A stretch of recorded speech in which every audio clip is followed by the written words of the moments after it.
Quand j'étais petite, ma mère me traitait de petite prétentieuse. Je comprenais pas pourquoi, mais je comprenais que c'était pas très sympa.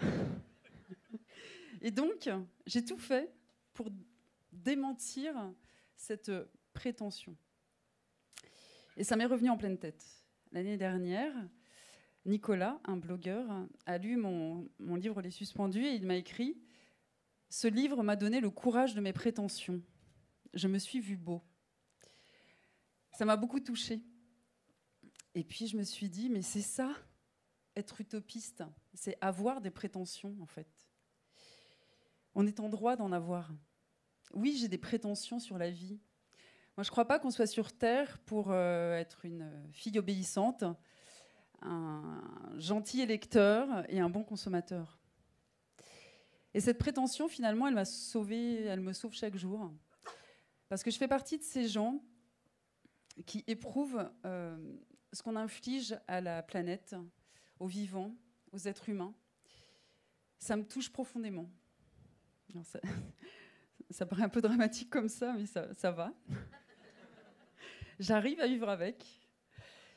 En fait, je crois que j'épuise une urgence et un sens de l'essentiel. Et en fait, si j'arrive à vivre avec, c'est parce que je sublime cette souffrance grâce à l'utopie. Non pas que l'utopie soit une forme de déni ou une diversion pour fuir l'horreur de ce monde, parce que je les connais, les petits sourires ironiques et cyniques sur les utopistes. Mais en fait, il n'y a pas de quoi ironiser, parce que l'utopie, c'est le moyen de changer la réalité.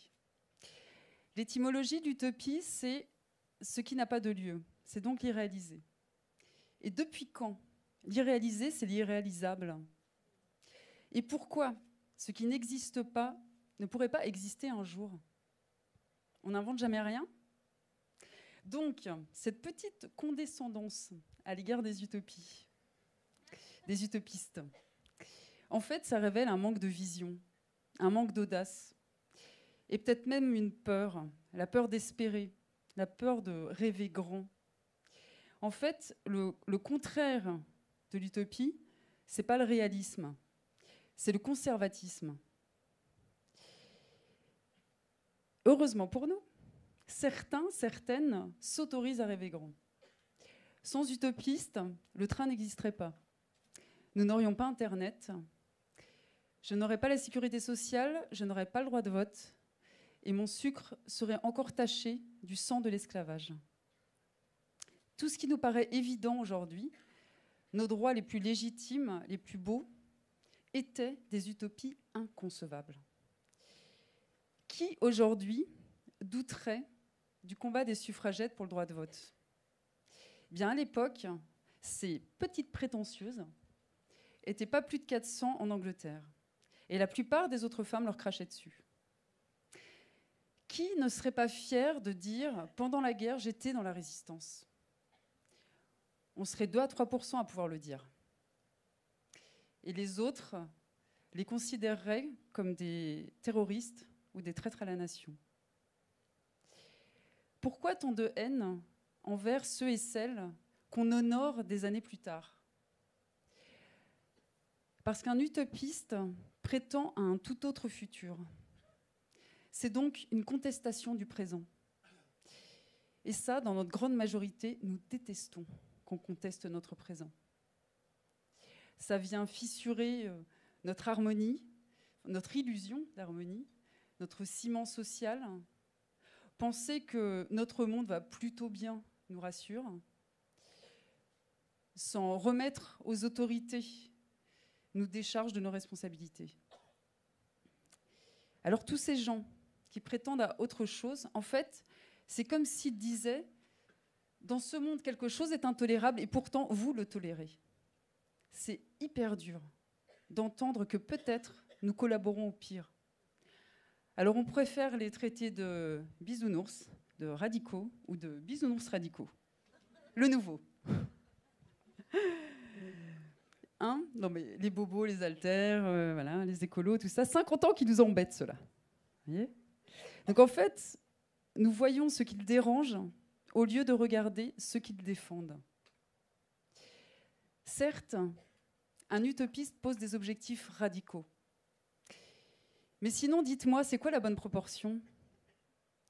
Imaginez les abolitionnistes réclamant un esclavage responsable ou une transition esclavagiste. Alors de combien on les diminue, les coups de fouet ? Par 4 ? C'est une concession raisonnable ? Mais c'est insensé. L'humanité n'est pas négociable.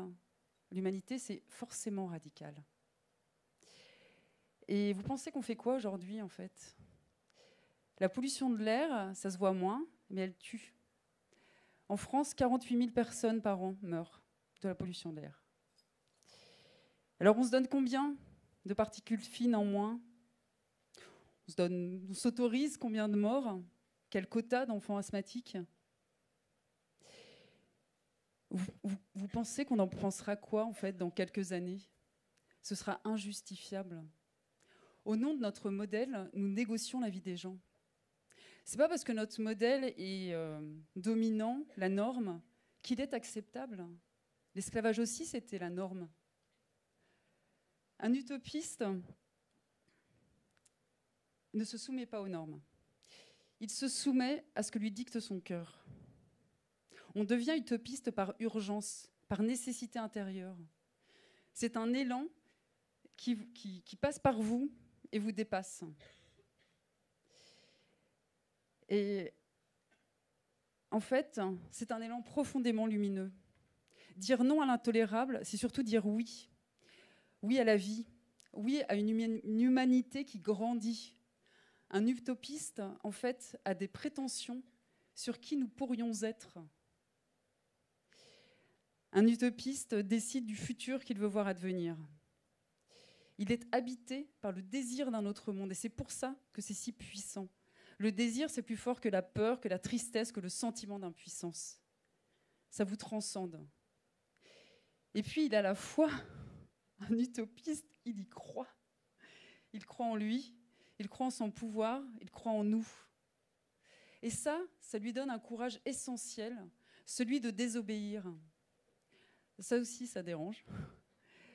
Un utopiste peut être contraint de désobéir aux lois quand elles sont illégitimes, inhumaines. Mais avant ça, il désobéit au fatalisme, à l'injonction de son milieu, il s'affranchit. Il s'affranchit des croyances de son époque, il s'affranchit du regard des autres, de ses pères, de sa mère. Il s'affranchit des autorités, de l'opinion de la majorité, il s'affranchit de ses propres barrières. Et c'est tellement libérateur. Un utopiste s'affranchit pour s'accomplir. Il désobéit pour obéir à ses valeurs. Renoncer à ces utopies, c'est renoncer à prendre sa place dans le monde. C'est renoncer à l'humanité, c'est la trahir. Et c'est aussi se trahir. C'est se mutiler. C'est faire taire la partie la plus noble de nous, probablement. C'est un renoncement à soi. Mais on ne renonce pas à soi impunément. Ça finit toujours par vous revenir à la figure. Alors que, dès qu'on assume ses prétentions pour le monde, pouf, tout s'aligne. Tu sonnes juste. Et ça résonne avec la pulsation du monde. Chaque matin, j'essaye de me poser une question, comme si c'était de mon dernier matin. Je suis un peu mélodramatique. Je me pose cette question-là. Qu'est-ce que je veux faire de mon vivant ? De ce temps imparti, de cet être singulier que je suis, comment j'honore ma chance d'être en vie ? Et ce que je voudrais dire ce soir, comme si c'était le dernier soir, amis utopistes, que vous soyez agents dormants, infiltrés, aspirants ou à fond les ballons, faites votre coming out, par pitié. Et